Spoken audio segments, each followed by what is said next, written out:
Hey, so I got a couple emails and a couple questions on my YouTube channel about what I eat in a day. So I start off with my French press coffee right here. I get organic coffee. I think that's important. I get about 10,000 IUs of vitamin D. In the summertime, I'll probably go down to 5,000. I use zinc. I get use 60 milligrams each time I take it. I take it about 3 times a day. Especially for me, because I currently have low testosterone, so that should help. And then I get 2 of the athletic nutrients from Pure Encapsulation, which this is the best supplement company in the world. And you can look up their, what's in this athletic nutrients. It's pretty good. It's multivitamin for athletes or for anybody really. That's actually been helping me a lot too with my Lyme disease. So I start off with that. My wife soaked some oatmeal that overnight in yogurt that we had that we're cooking in our stove cast iron pot, and everything we cook with is cast iron. This is, hopefully you can see that, this is an old school Griswold. We've got, I think, 6 Griswold cast iron pans, and they're old pans from around, I think they're from Erie, Pennsylvania, from the early 1900s. And they were double casted, which means they heat really, really evenly. And we always cook with our lard or butter. I usually fry stuff in butter, but I do like frying stuff in lard as well. So I'm going to have some oatmeal, I'm going to have a glass of raw milk, and then I'm going to get ready to go train. So it's sort of depressing today. In the 2.5 years that Lincoln's been born, he actually was throwing up last night a lot. So my wife stayed home from school. This is the first time in 2.5 years that she stayed home from school. So it's just me and my dog training today. No, but it does sort of suck, because once you get into the groove of having, I have my son with me every day that I train. Every single day I spend all that time with him. It gets to be fun, and I, my training adapted to it. Sort of sucks when he's not here. But nevertheless, it's Turntable Tuesday. Let's start rocking, baby. One rule of thumb I always have: crush coffee, put gelatin in it every day, every single day. It's good for your thyroid, good for your joints.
I'm here with Trevor Stutzman, new All-American. he's helping me throw. So right now I'm trying to get out of the back. I'm trying to work over the left and get around the left. I tend to not do that. My right stays down too long and I just fall into the back of the circle. So I'm trying to work on that today and staying short.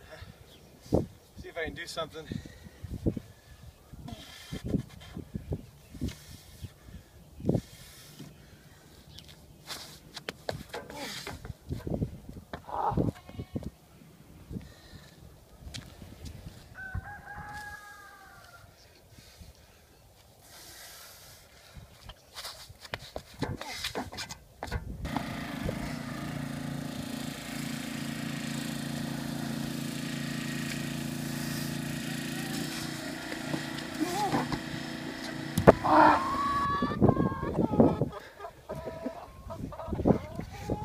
That's Tom the Tom Turkey.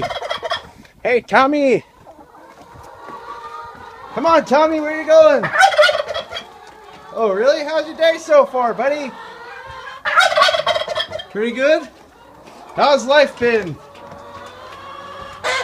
Tom, how's life?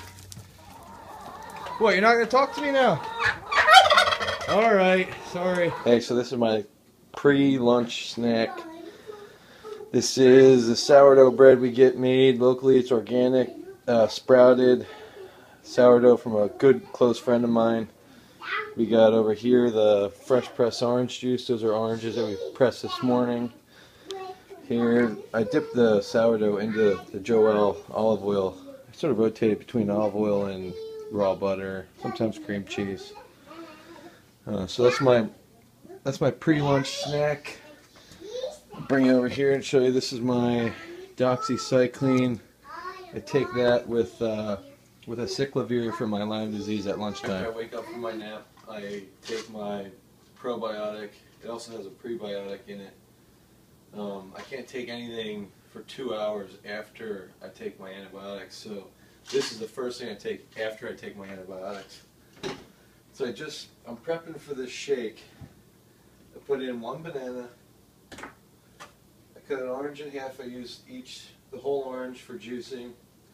Put in a little bit of bone broth. Put in some yogurt. Some blueberries that we picked last summer that we froze. And then raw milk. And I put in 2 raw egg yolks, no whites. I want to put in a third one. The reason why I only use the egg yolks is because as far as eating an egg raw, you shouldn't eat the egg white raw because it's a trypsin inhibitor. But also for me, anyone with Lyme disease, they're deficient in glutathione, and an egg yolk is high in cysteine, which helps the production of glutathione. And I'm going to show you how I separate the egg yolk from the white. So you just crack the egg and use the egg shells to separate it. And now you got the egg yolk and the white's in there. You can put it in here. Some people will say that it denatures it by putting it in the blender. I don't really buy it. Then you can use this later for an egg white omelet. I don't like to use it because I hate egg whites. And then once I made this steak, I'm going to eat the steak. Then I'm going to have the shake with my fermented cod liver oil. And then I'm going to head over and start working. Hey, so now I just got done eating. I'm going to start my afternoon oil pulling, which is, I take the coconut oil here, take about a teaspoon of coconut oil, put it in my mouth. I drive over to the gym, which is about a 10-minute drive, so I spend that whole time rinsing out my mouth and cleaning it out. I read about it probably about 5 or 6 years ago in Nutrition and Physical Degeneration from Weston A. Price. And I tried it a few times, and now in the past month I've been trying it again, so I don't know if it works. Maybe it does. But I'm going to oil pull for the next 10 minutes. Hey, it's Dane. I just got finished up working. Wayne Poo's here. I ate 2 ounces of beef jerky and 2 scoops of protein with 2 cups of milk. I'm just trying to log all my food for the rest of the day, and I'm going home, eat some dinner.